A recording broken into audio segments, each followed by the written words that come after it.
Hey, hi, hello everyone, and welcome to the Today we would be going ahead and we would be building a to-do maker by using object-oriented programming skills in PHP. So we would be building a class for every single thing. So, from user registration to their login, in order to create, delete, or edit to-do, we would be building a class for every single thing. And if you are new to object-oriented programming, then I will suggest you can go ahead and watch some of my beginners videos on it, and then go ahead and start following me from this particular video. So out here, I would be creating a new folder with a name called classes. And inside it, I would be creating my very first class that's gonna be a database connection. So I'm gonna say class dot database dot php. And guys, in order to make a connection with the database, we would be using an inbuilt PHP class that would be the PDO connection. Okay, so again, if you have no idea about it, I have a video on how to make a PDO connection, how to insert in the database with the prepared statement. You can surely get a reference from there. So out here, I would be creating a new class. I'm going to name this one to DB connection. Okay. And out here on the top, I would be creating a couple of. So the very first one gonna be a protected variable called dbcon. Then would be a public variable called dbName. That would be a database name. So it would be to do. Another public variable called dbuser. For me, it is root. And a public variable called dbpassword. That would be null for me, and another public variable called dbhost. That one's gonna be localhost. So I have defined everything out here on the top. Now I would be creating a method inside this particular class, and the name of the method would be function, let's say connect. Okay. Here I'm gonna say dollar this dbcon, and this is actually a reference to this particular variable we created on the top. So guys, anytime you are calling any member inside a class, and you will have to call him like $this and the name of the variable or the name of the method. So you will have to do it like this. Next thing I'm going to say, make it equals to a new instance of PDO class. Then I'm going to say MySQL host, they're gonna be equals to dollar this db host, then gonna be db name, that will be equals to dollar this db name, and then I'm gonna say dollar this db user, and dollar this db password. Okay. And here I'm going to say return $this dbcon. And guys, what we can do is we can actually wrap up everything inside a try and a catch statement. So I'm going to say try and catch here. So if there would be any errors, we're going to run them as an exception. So I'm going to say PDO exception $e, and I believe there is some error except like this. Okay. And here I'm going to say return $e get message. Okay, that seems fine to me. Yeah. So the next thing we would be doing is we would be creating a class to manage all of our users. So I would be going ahead, I would be saying class dot manage users dot php, and out here very first we need to include our database file. So I'm going to say include once class dot database dot php. Okay, and here I want to create a new class with name manage users, and out here on the very top I'm going to create another public variable and I'm going to say public $link. Next, I'm going to create a construct function. And guys, if you have no idea what construct function is, then let me tell you. Anytime you will create an instance of this particular class, this construct function will run automatically for you. So you will not have to call this particular method. It will run automatically for you. So every time we're gonna do anything, we would be creating a database in the construct.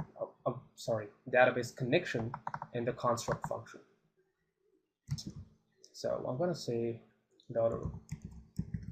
$db connection will be equals to a new instance of this class. Okay, and I'm gonna say $this length. That would be the variable we created out here on the top. Gonna be equals to $db connection and the function we created here, connect. Okay, and I'm gonna say return $this length. Now guys, let me explain everything to you one by one. What we did out here is, on the very top, we created a new class with the name db connection, and we created a new function inside it called connect. So we have only created them, or probably I would say we have only defined them. You will have to, in order to make any connection, you will have to run them. So what we're doing is, once we're gonna deal with a database, then only we're gonna call this class and the function inside it. And if you are totally confused about it, then go ahead, leave some comments. Might be you can get some help from you. Next thing, I'm gonna say a new function called create users. Okay, or probably you can say register users. That seems more appropriate. Register users. So at the time of registering a user, we do need their username, we need a password, we need their IP address, and at what time and at what date. So these are the minimum requirements we do need in order to register any user. If you want, we can add some later, like an email or something else.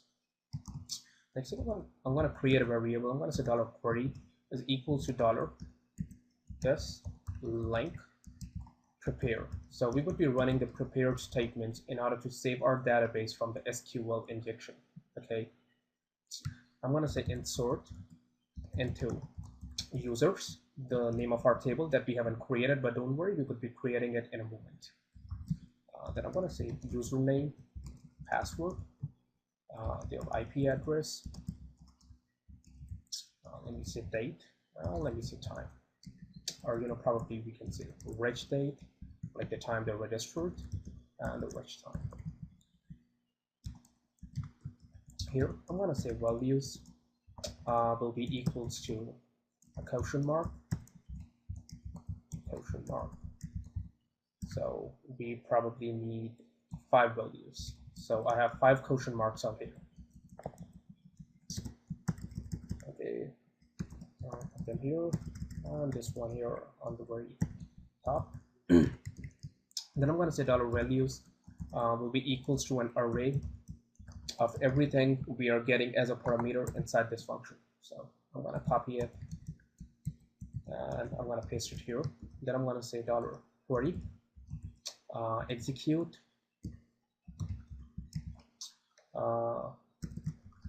this probably $values.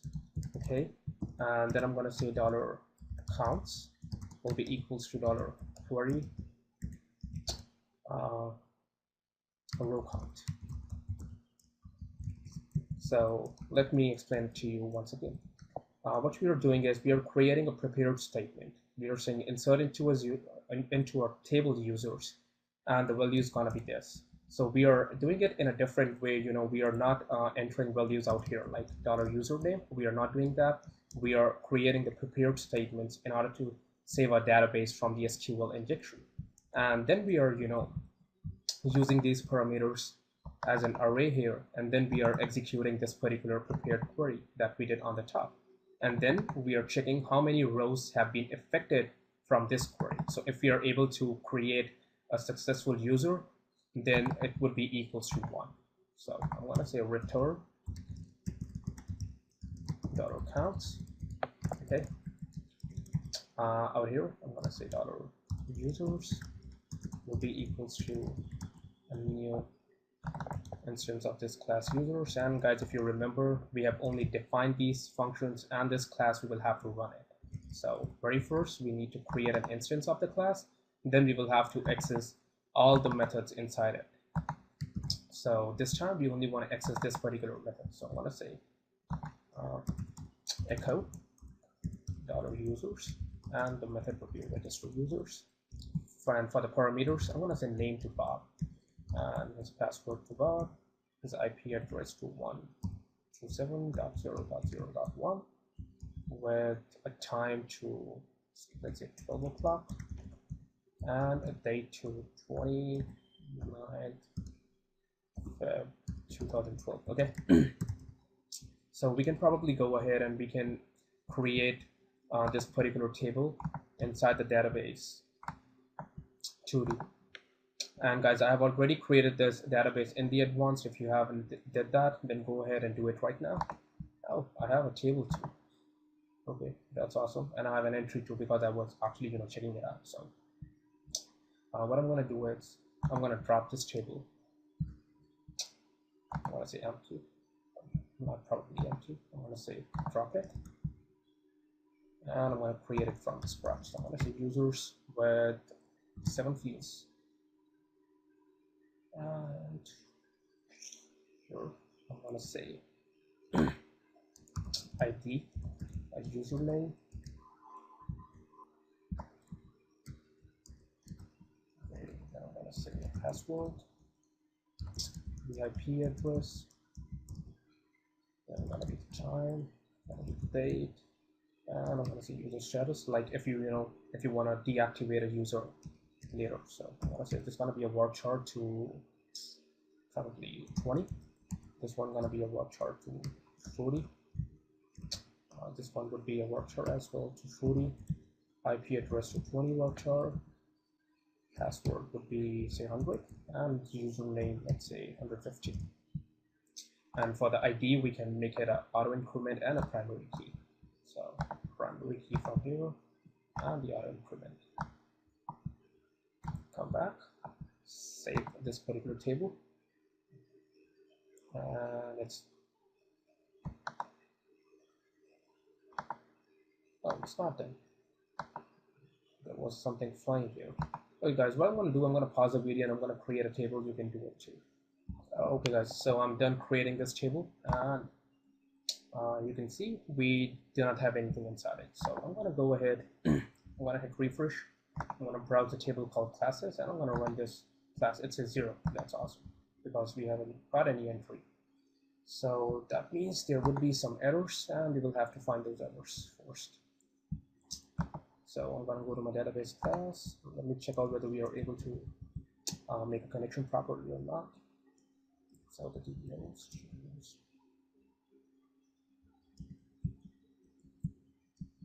so everything seems fine out here, and I'm going to check it to manage users as well. So I'm going to say query execute values.